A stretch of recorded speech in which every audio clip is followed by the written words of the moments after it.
Hello, welcome to Pace Studio on the Road. We're live at DelFest in Cumberland, Maryland right now with Béla Fleck. Béla, it's always wonderful to see you. We're about to hear a lot of your music today, including some from my Bluegrass Heart, the Grammy-winning record from 2021. Congratulations on that. Thank you. Yeah, man. Thanks for your time and for your music. We'll just dive right in right now. All right. Let's do something.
Thank you very much for this private show up here in the Crow's Nest, and there's a lot of happy people on the internet right now. So thank you for sharing your time and your music with us today. Let's talk about My Bluegrass Heart a little more. It's the 2021 record. I know it's part of a trilogy started decades ago with Drive, and then the Bluegrass Sessions, and now My Bluegrass Heart. What is it? What's the musical through line that makes these part of one collection and sort of distinguishes it from your other projects? Good question. I guess there's something that happens when you play bluegrass with guys, guys like Sam Bush and Tony Rice, who were my heroes when I first started to play. When I finally got to play with them and I got to do my own music with them, they gave it so much dance and so much groove that I wasn't prepared for, and I was knocked out by.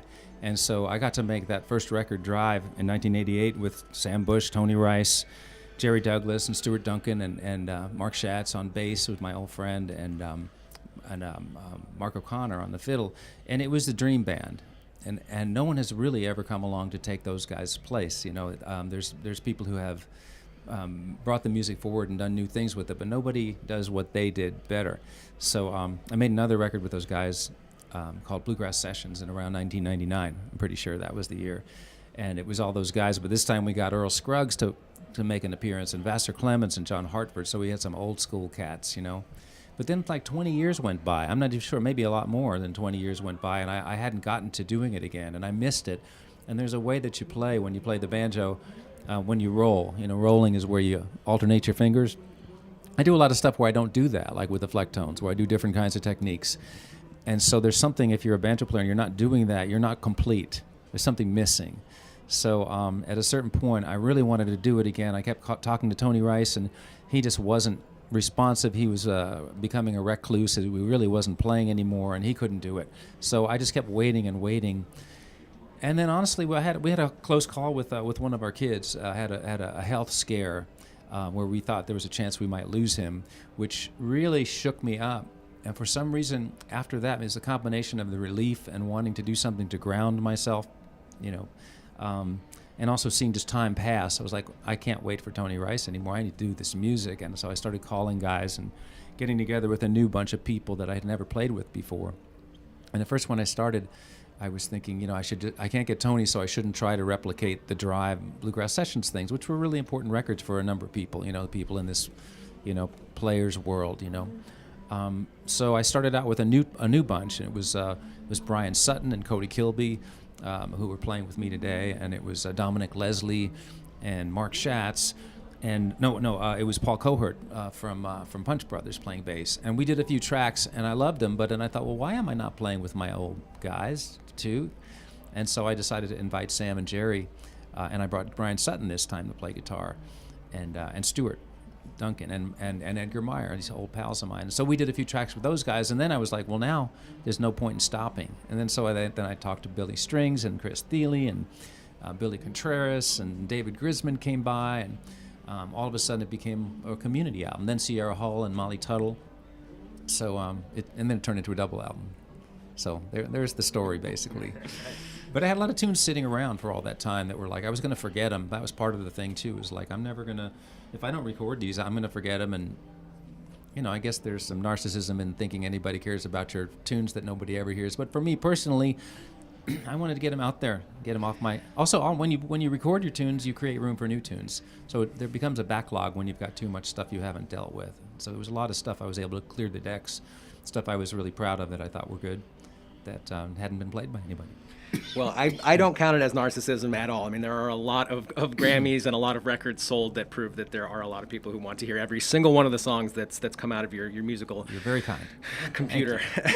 I mean, it's important to me. I just don't assume. You know, every project is a vanity project for me at this point. Like, I've stopped thinking about what's commercial, and I start thinking about what do I want to make sure I get to do, you know, before the clock runs out. And that's part of that thing about losing people that you care about, and losing Tony, losing Chick Corea, now J.D. Crowe, you know, a lot of banjo players this last year, Sonny Osborne, Bill Emerson. So, yeah, you want to get things done. Yeah. Well, man, I feel like the collaborative nature of this record and a lot of the specific artists that are on it is, I mean, this is a perfect suited environment to play those things. I mean, Molly's going to be in here doing one of these, and Jerry's sitting in with her on that session. Jerry's doing his own, playing his tunes, so there's just a lot of sort of cross-pollination that happens this whole weekend. She's great. I love her.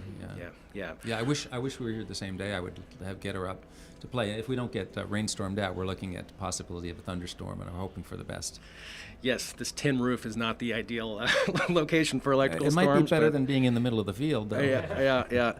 Well, man, thank you again so much for coming and doing this. What do you feel like doing the second today? Well, I'm in this tuning, so maybe I'll try. There's a tune I wrote when I was in North Carolina with Abigail when she was doing a residency there at the college, and banjo records, like a good banjo record, should usually have a tune with harmonics in it. So I started writing this tune using banjo harmonics in the key of C, and it's called Charm School.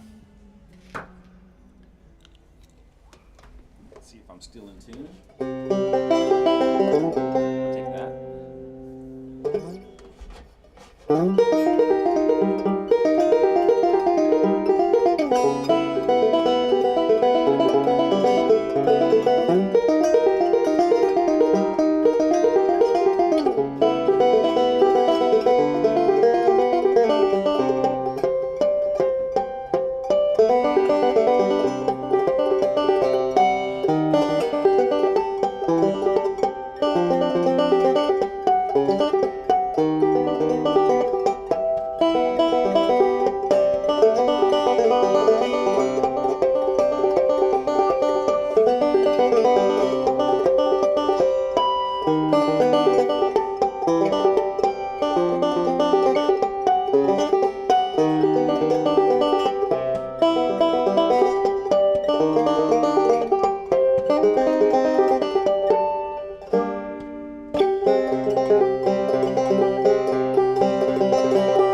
Thank you. Did you ever have that thing where you're playing the banjo? I'm sure you have this experience. all the time. And all of a sudden you suck some saliva down the wrong tube.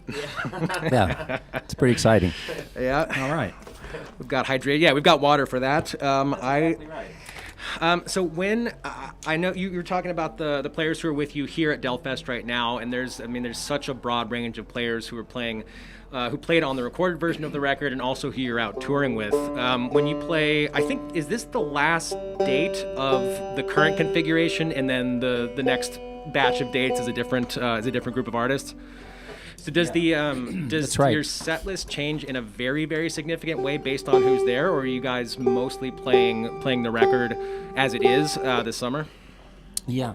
Well, we've been adding a few traditional songs, vocals and stuff, and different. And so if there's a different band, sometimes it's a different traditional stuff. But the songs from the record, we pretty much play those.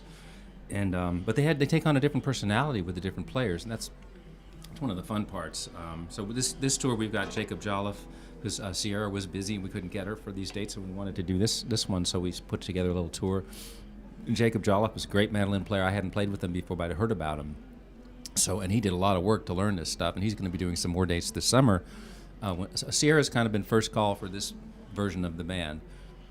So I think of it like the first band was Sierra Hull, Brian Sutton, Mark Schatz, Justin Moses, and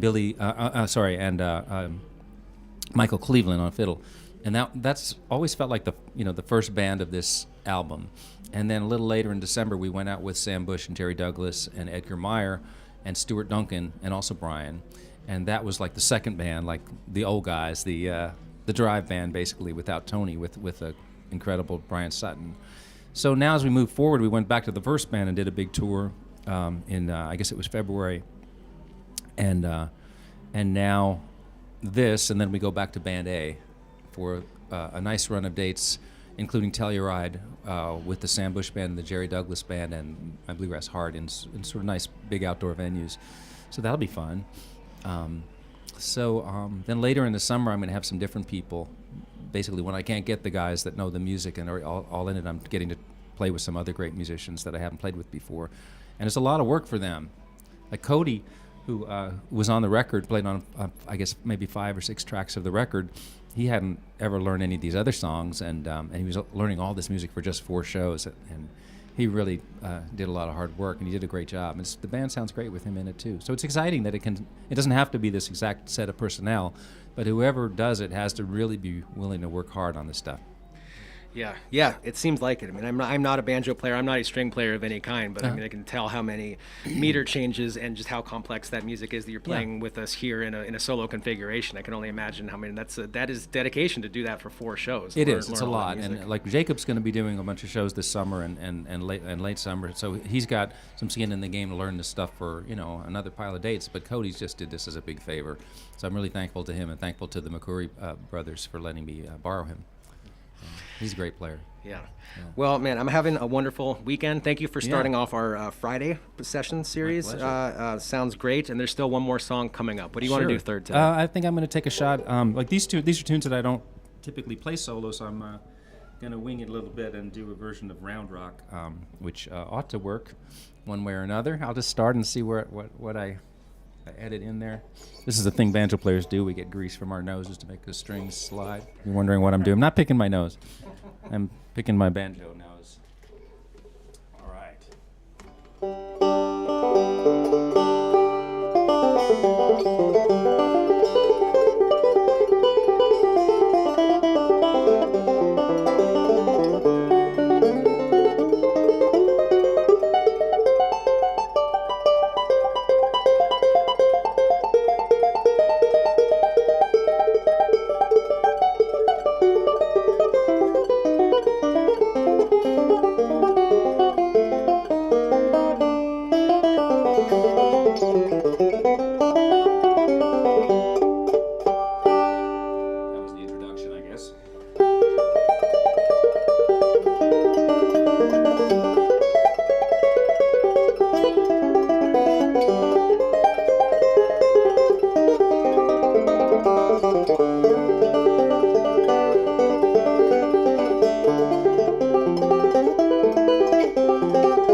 right. It's always great to see you. Thank you so much for doing this. Please tell Abby that the Paste guys say hi, and travel safely. Enjoy DelFest. Enjoy all the tour dates. And yeah, we'll see you again somewhere interesting in a year or whatever. I hope so. Thanks, right. guys. Good to see you all. All right. See you next time. Bye.